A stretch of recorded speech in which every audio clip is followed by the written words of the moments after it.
Good afternoon and thank you for joining us on CoreTV Midday News. I am Ebulomo Adekunle. President Goodluck Jonathan plans to formally hand over to his successor, Muhammadu Buhari, on May 28th. He has consequently mandated heads of ministries, departments and agencies of government to make their handover notes available before April 20th. Minister of Information Patricia Akwashiki disclosed this to State House correspondents at the end of the Federal Executive Council meeting in Abuja. She added that already two committees headed by Vice President Namadi Sambo and Secretary to Government of the Federation, Ayim Pius Ayim, are already making arrangements for a hitch-free transition. You know, we are already in transition, so there is very little to report. What we discussed with the President in Council is he emphasized on the need for all MDGs and government parastatals and department agencies to submit their handing over notes to the office of the SGF by the 20th. That is next Monday. So we are going to be very busy this weekend putting our notes, handing over notes together. The President also emphasized that he would require another little briefing from all MDGs to indicate inherited projects, how far it has been executed, and initiated projects by his administration, and the level of completion, whether completed or ongoing or abandoned. So that was it at the Executive Council. We discussed other issues, but we are particularly paying attention to the transition, how we would make it effective. As you are all aware, we have a transitional committee already set up by the President, headed by the Vice President. Other than that, we also have an inaugural committee that is headed by the SGF. So everything we are doing towards achieving a smooth transition, getting all our notes together. By the 28th of this month, the President intends to have the formal handing over done at a dinner, so that we can reserve the 29th for the incoming. By the 28th, we expect to have concluded everything about governance, and we're welcoming the incoming government by the 29th. Also, you know that 29th is our Democracy Day, so we have activities lined up all through that week, showcasing what we have achieved and all other things we do normally on our Democracy Day, except that this year is special with the inauguration of our new president that is coming up on the 29th.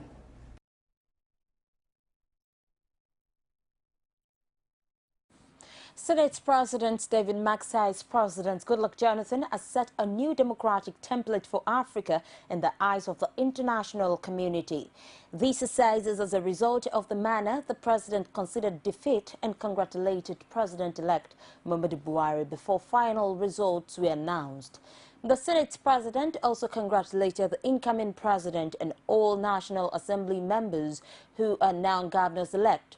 He said this in a welcome address to senators on resumption from the Easter break and the election. The maturity and sportsmanship displayed by President Goodluck Ebele Jonathan GCFR, who willingly considered defeat and immediately congratulated the President-elect General Muhammadu Buhari GCFR, even before the Independent National Electoral Commission announced the results. That singular act saved us from a possible crisis and catastrophe. The President's action added value to the consolidation of democracy in our land.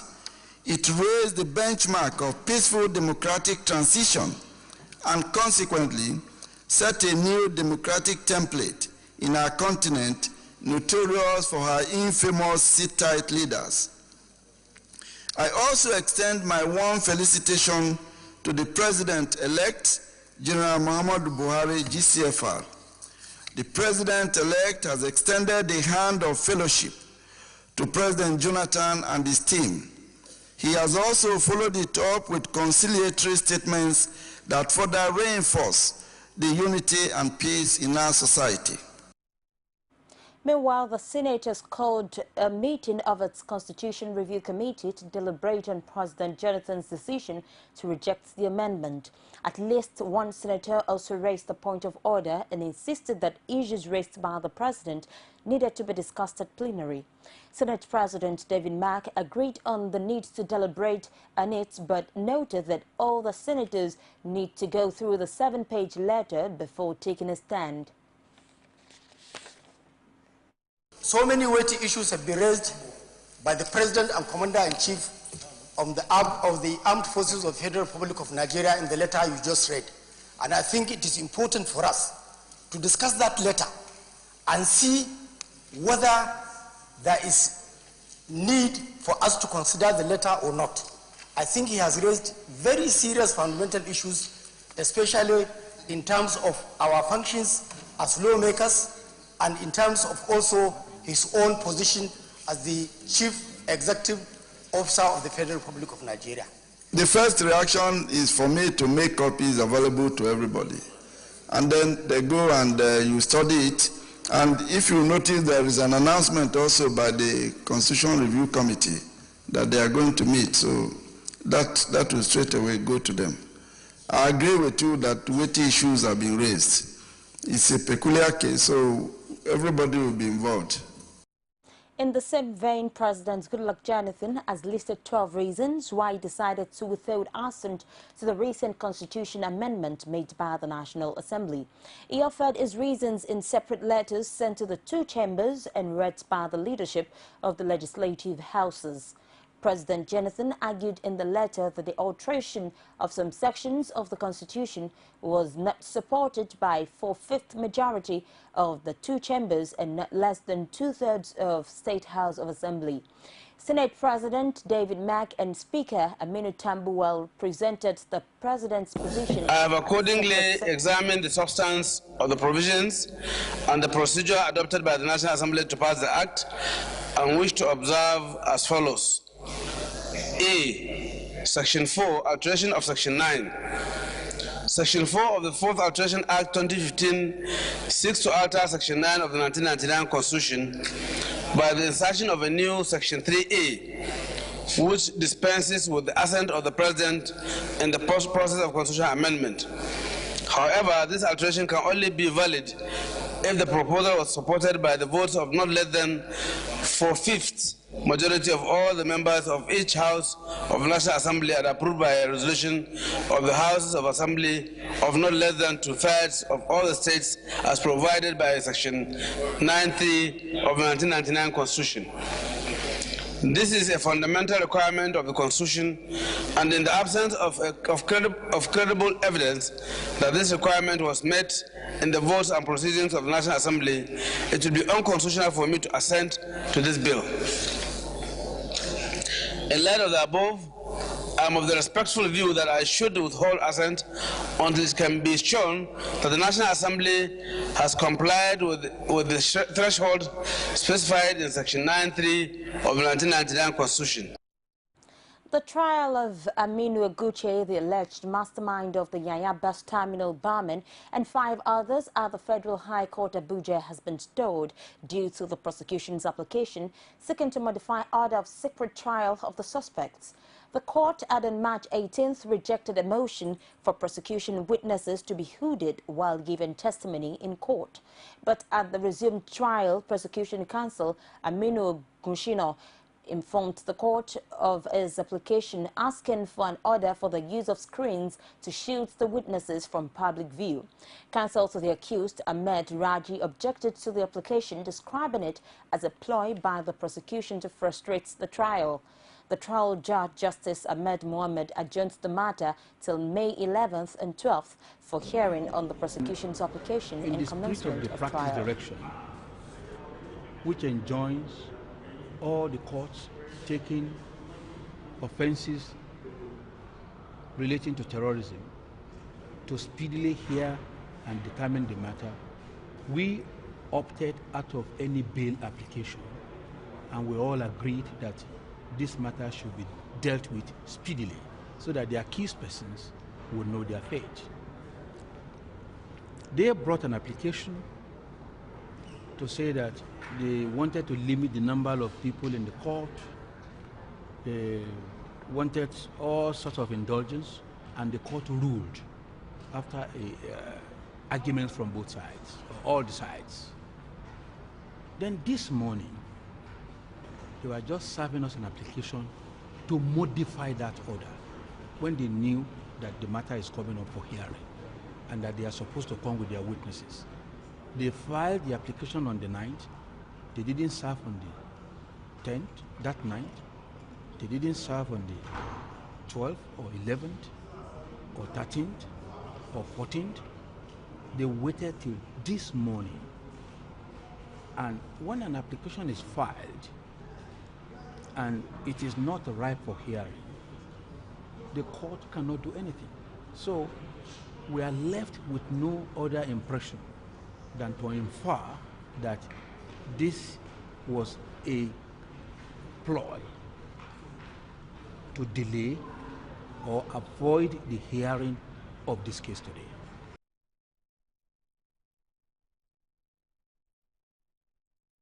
It's the CoreTV Midday News. We'll take a break and return with more reports. Please don't go away. Every day, every hour, and every minute, news break in Nigeria. Things happen so fast, it's most times difficult to track and comprehend them. But that's what we do right here on Digit 360. 2015, would you want to come back again? It's like asking Jesus Christ if he knew he was going to die, will you want to come back as the savior of the world again? We do not just help you track the stories, we break them down, explore all the angles, analyze the issues so that you can fully comprehend the stories and use them to make the right decisions.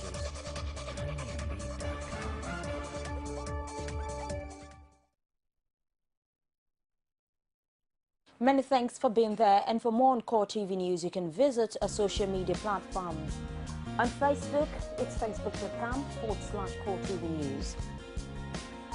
Our Twitter handle at CoreTV News NG. And for videos on YouTube, it's youtube.com/CoreTV, with a space, then News. And 1 year after the Yaya bus terminal bombing, security agencies are still looking for one of the alleged masterminds, Rufai Siga, also known as Dr. Siga. Spokesperson of the Department of State Services, Marilyn Orga, disclosed this at a security briefing in Abuja. She noted that a bounty of 25 million naira was placed on the head of the wanted man in the aftermath of the bomb attack that killed about 75 persons in one of Abuja suburbs. He was declared wanted alongside Aminu Oguchi, who was later arrested and extradited from Sudan. If at all he's been arrested, of course we'd have shown him to the public like we did. As for the other case, he's still in court. The federal government says it is redoubling efforts to rescue the abducted Chibok girls without incurring any collateral damage. Coordinator of the National Information Center, Mike Mary, explained at a security briefing in Abuja that many of the operational challenges that affected the rescue mission have now been addressed. He added that steps have also been taken to secure territories retaken from Boko Haram.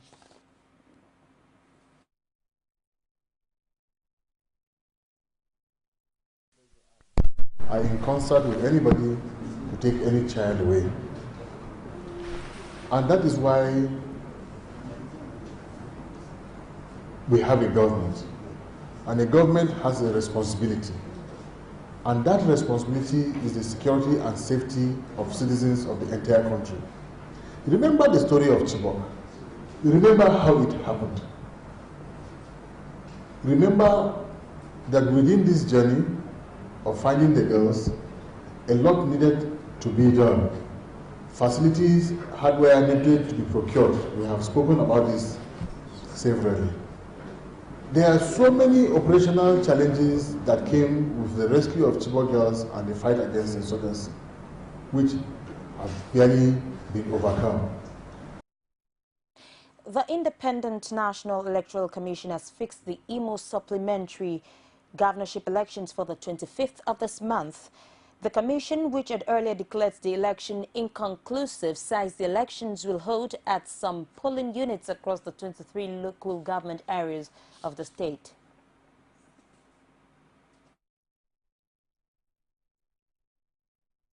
But the facts remain that it is not only in Imo that the election has been declared inconclusive.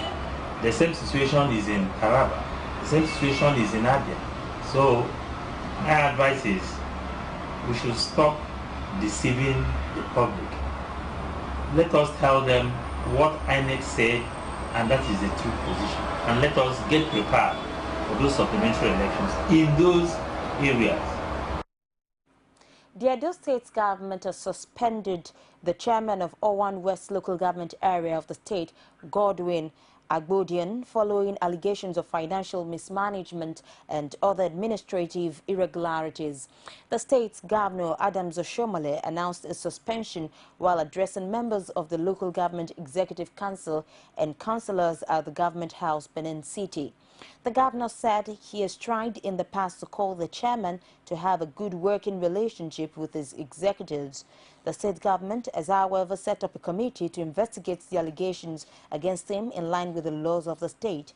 His suspension is with immediate effect. The Chief Justice of Nigeria, Justice Mahmood Mohammed, has decried the rising rate of fake lawyers in the country. He said this on the day the Nigeria Bar Association launched its stamp and affinity products in Abuja. The CJN argued that the NBA will use this to ensure in identifying qualified legal practitioners. The prevalence of fake lawyers in the country negatively affects the integrity of the legal profession and casts a shadow of disrepute upon all of us.